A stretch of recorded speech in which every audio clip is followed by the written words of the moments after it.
Hello, everybody, and happy Fragment Friday. Hope the holiday week has treated you well thus far. Still recovering from a tryptophan overdose. This is a grumpy old guy gaming, and we're here with Gogs, who's made yet another nifty little weapon change. This is the Smiling Blade, weapon I had previously pulled with a different character and then traded over using the FC Hucker, or the Chucker program as I like to call it. I want to say NC Dyson made that program. There's a link to it available in the NetSlum Discord, which reminds me, as ever, links down below for the .hack network and for NetSlum, relevant Discords, websites, the how to set up and play Fragment guide, and I want to say a special thank you to Erroneous of .hack network for putting together an exquisite piece on the history of Fragment that came out on the 22nd, the anniversary of .hack Fragment. So now the game is 16 years old. This is going to be a bit different than a typical Fragment Friday run, where I usually head into online mode, sometimes solo, sometimes with some guests, and just try and power through, because I got to thinking about something.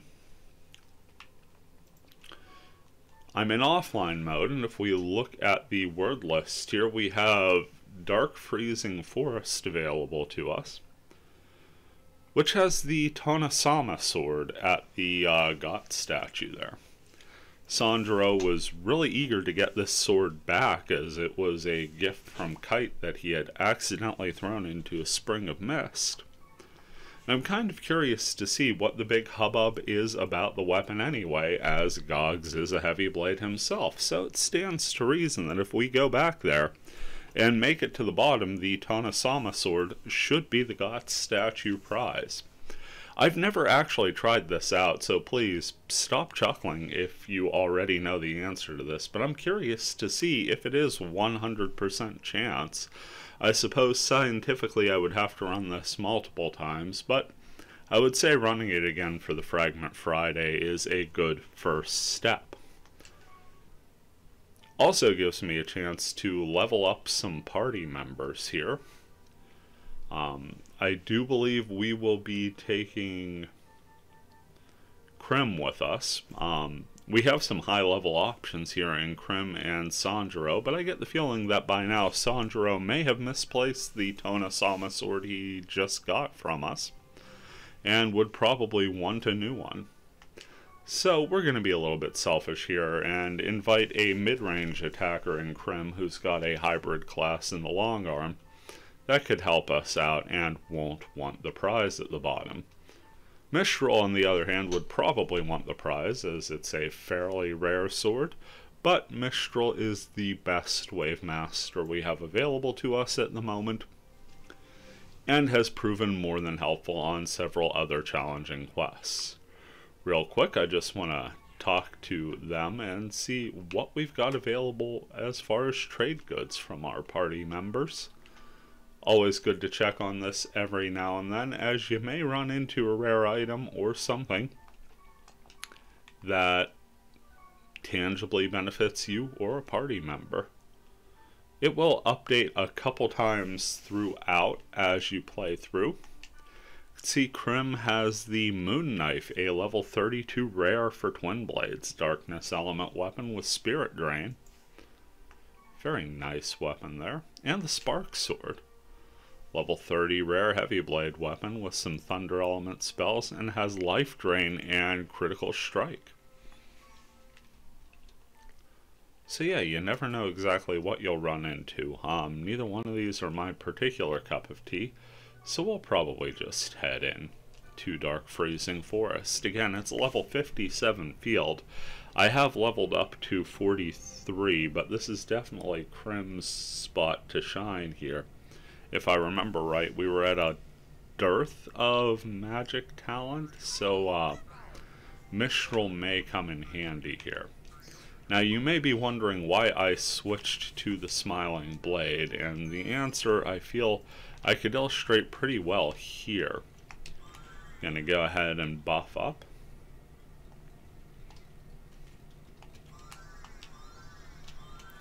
I have Rig Game from the Paladin mail that I had acquired. And Rig Same is on the Smiling Blade. So, finally made up for just selling off the ceramic helmet that I got way back at the beginning of story mode. And I have a way of viably getting Rig Same and Rig Game on my character.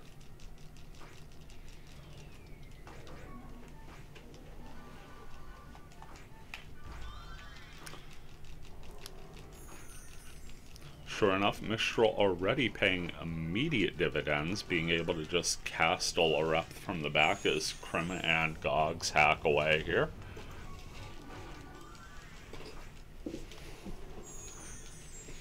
Always nice to have that support role in the background, keeping the health as full as possible.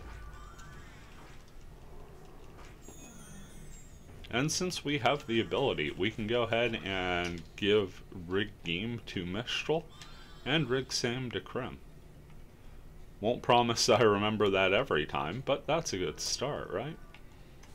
Not worried about a complete clear here, as we're not leveling up any online servers, and the experience is sort of secondary for us to the prize itself. So we'll be taking a quickest safe route. We'll probably take some detours for treasure and whatnot. But yeah, already you could see things working rather well with this balanced party.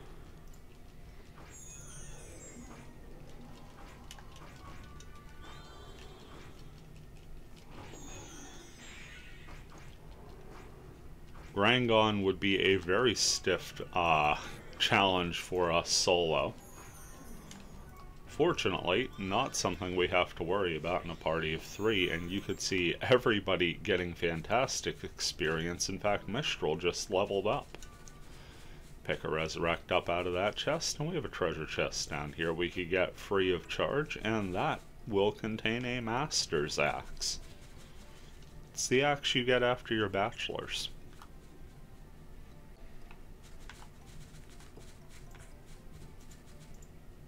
Into the dungeon we go, and if this looks a little familiar, yes, I did just run this dungeon last Weekend Warrior as part of the offline story.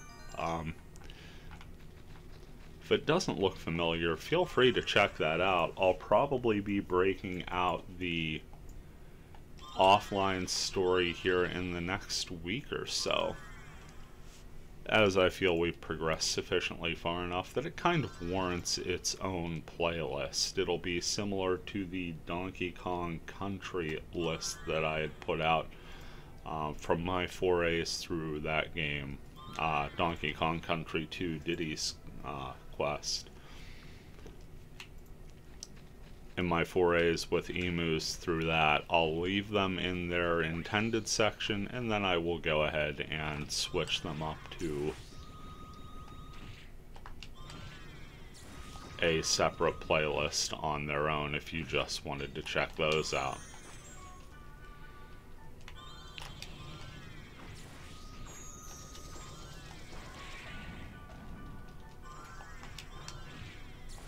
Well, didn't quite work out as we had hoped.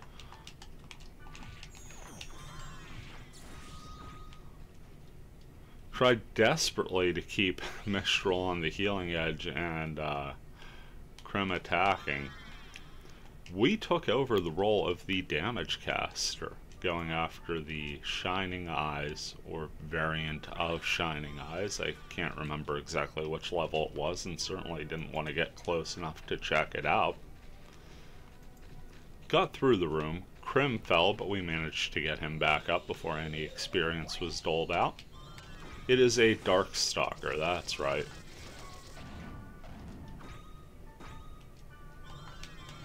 Mistral doesn't have any inherent thunder spells, but even that fire spell more than enough to help us along the way.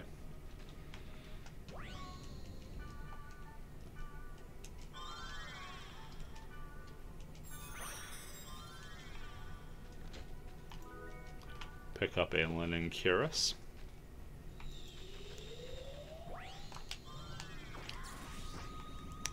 Oh, this is terrible news for us. Gonna have to switch from our usual plan.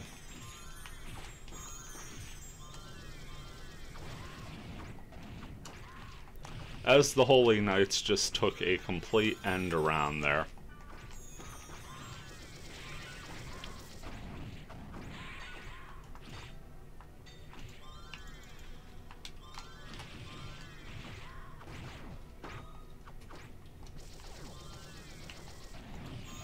Okay, one of the Holy Knights is down, the other one is critical. So it is critical for us to fell that monster before it keeps dropping our Wave Master. Now that we've finally got things settled back down.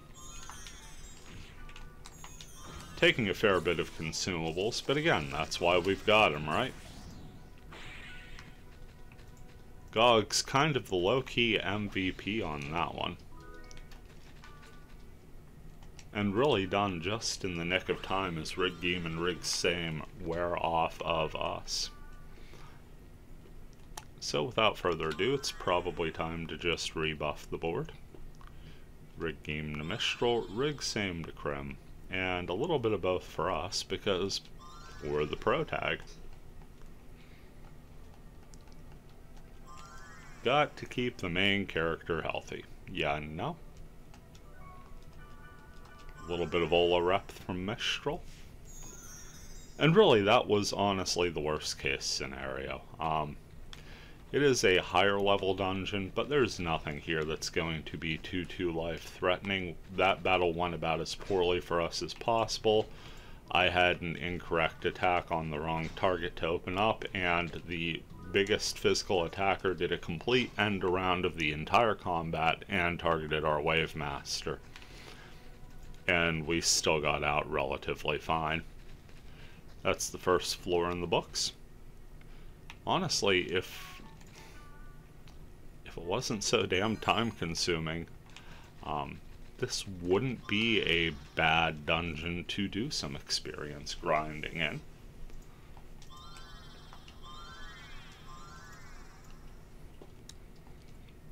Re-up all the buffs here. May seem like a bit of a waste, but what Riggeem and Rigsame were able to do for the entire party in that moment in time, more than useful. And now we know the time is freshened up and we're ready to go into floor 2 here. First portal, once again dropping us a Dark Stalker and 2 Holy Knights, so Mistral not long for the initial combat.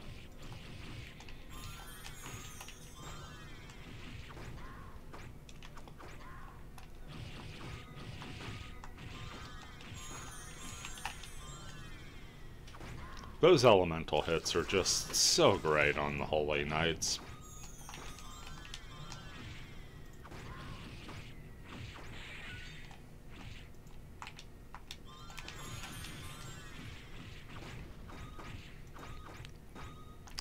This is kind of the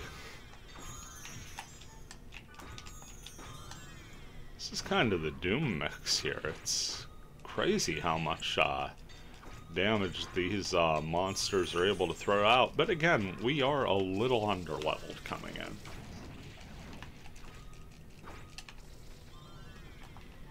Okay, now that that's out of the way,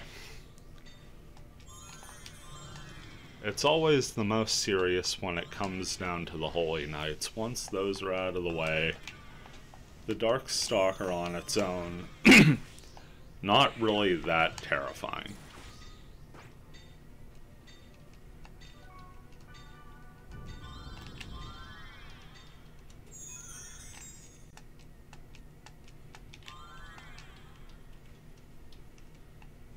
Get Riggeem and Rigsame on Mistral and Krim.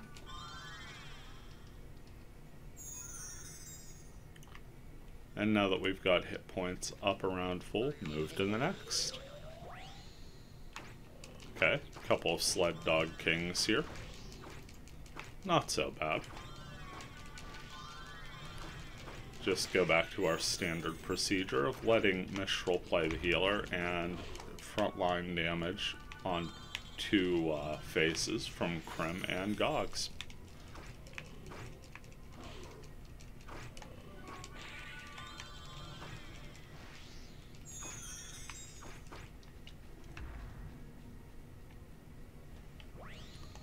Nice, easy battle. And a bubble rod acquired. Pick up an invisible egg for the road.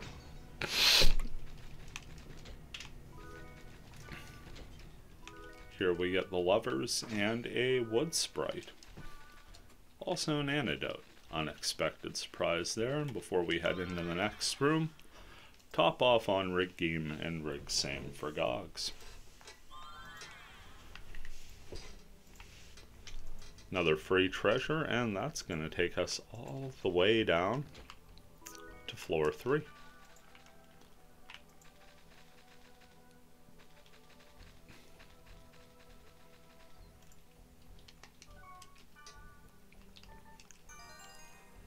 It's a little bit jarring after playing this so recently. I'm expecting the cutscenes. And I know they're not coming, but at the same time it's weird that they're not coming.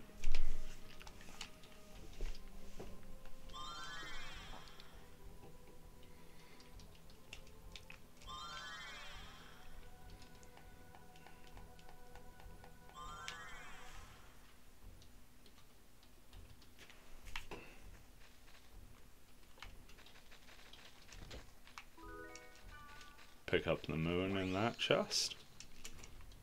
And we've got all sorts of damage coming our way.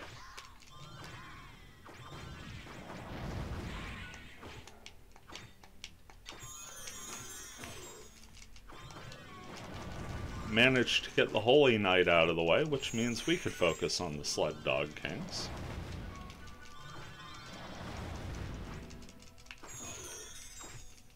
Never fails to amaze me the amount of fire damage that Krim takes for literally being the Red Lightning. I know he doesn't have his actual spear in the game. That would further help him as it's a fire element spear.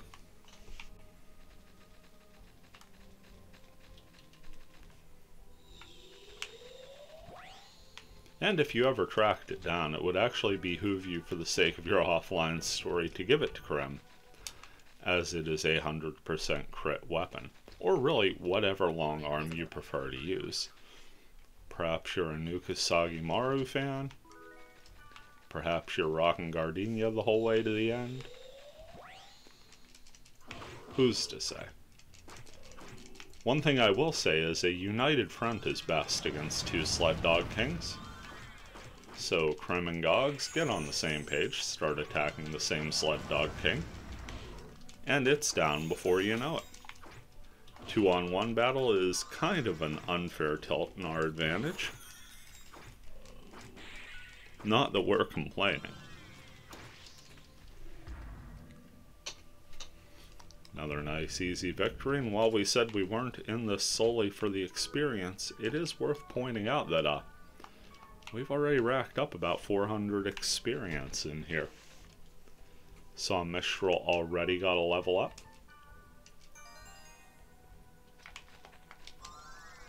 Rather linear start to the 4th floor, so.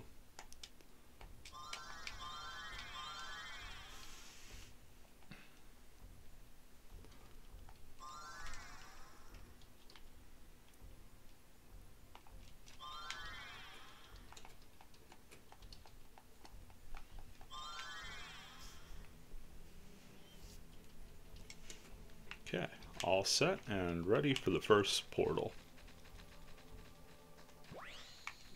And we're back to Grangon. Very nice start for us.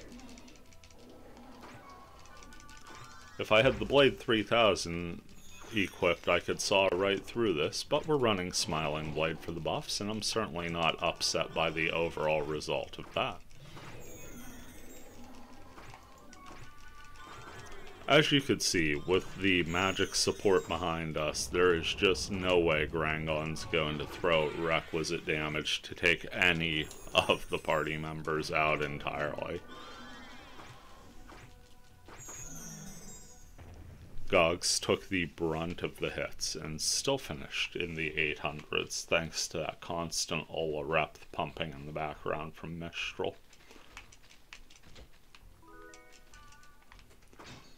Pick up the moon and keep making our way down.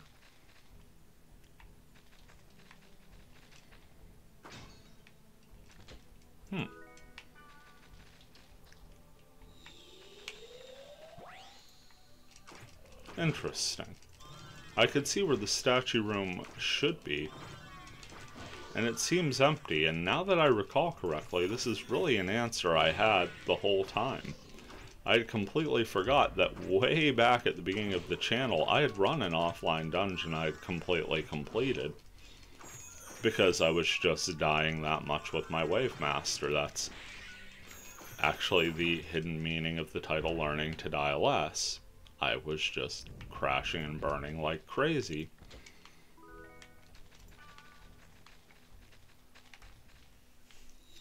In online with a low-level Wave Master. But as we're approaching the statue room, it dawns on me that you in fact cannot pull the GOT statue from an offline dungeon you've already pulled it from. I suppose that was done intentionally to make sure you didn't just get a whole bunch of the same rare item. Also a good way of tracking where you've been already.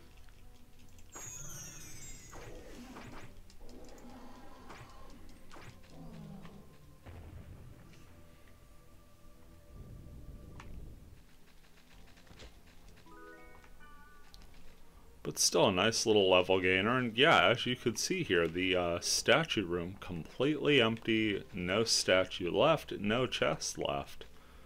Sort of an anticlimactic finish, especially since I should have seen that coming. But we did gain about 550 experience, so well on the way to next level. Hey, what are we going to do indeed, Mistral? A fantastic question, and I believe this is where we're going to leave off on this somewhat unfulfilled episode of Fragment Friday. I do hope wherever you are, whatever you're doing, you are well and it is going well, and if you get a chance, pop into Fragment, play online where the GOT statues replenish, and you get to hang out with people who aren't using static canned chat phrases. Maybe they are, but that puts a bit of effort into that. That said, this has been a Grumpy Old Guy Gaming. Thank you for watching, saying take care. We'll see you around. I'm probably going to head offline and check my email or something.